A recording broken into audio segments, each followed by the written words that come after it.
महाराष्ट्र में सिर्फ मराठी अनिवार्य, कोई और भाषा नहीं। सीएम फडणवीस ने दिया साफ संदेश।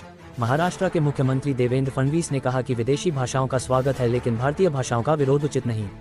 हिंदी को तीसरी भाषा के रूप में अनिवार्य करने का पिछला निर्णय वापस लिया गया था। मराठी को अभिजात भाषा का दर्जा मिला है और इसका पूरे देश में मान्यता दिलाने का लक्ष्य है। मुख्यमंत्री ने अभिव्यक्ति की स्वतंत्रता की सुरक्षा का भी भरोसा दिया। महाराष्ट्र के मुख्यमंत्री देवेंद्र फडणवीस ने शुक्रवार को साफ कहा कि राज्य में सिर्फ मराठी भाषा अनिवार्य है और किसी और भाषा को थोपा नहीं जाएगा।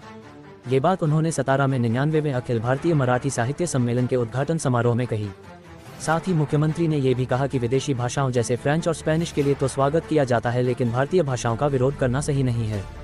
फडणवीस ने याद दिलाया कि पिछले साल उनकी सरकार ने पहली कक्षा से हिंदी को तीसरी भाषा के रूप में अनिवार्य बनाने का निर्णय वापस ले लिया था, जब इस पर काफी विरोध हुआ था। इसके बाद एक समिति बनाई गई थी जो इस मुद्दे पर सुझाव दे रही थी।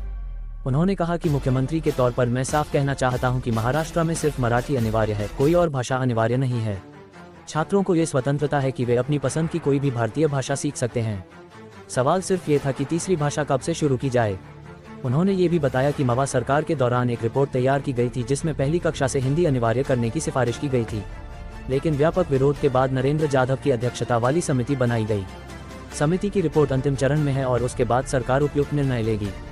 फडणवीस ने यह भी कहा कि मराठी भाषा को अभिजात भाषा का दर्जा मिलने की लंबी लड़ाई आखिरकार सफल हुई और प्रधानमंत्री मोदी ने इसे मंजूरी दी, लेकिन इसके बावजूद मराठी बोलने वालों को संतुष्ट नहीं होना चाहिए।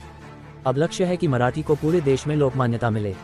मुख्यमंत्री ने यह भी याद दिलाया कि आपातकाल के समय 17 में हुए मराठी साहित्य सम्मेलन में प्रसिद्ध लेखिका दुर्गा भागवत ने कहा था कि साहित्य को नियमों में बांधना हास्यास्पद और खतरनाक दोनों है।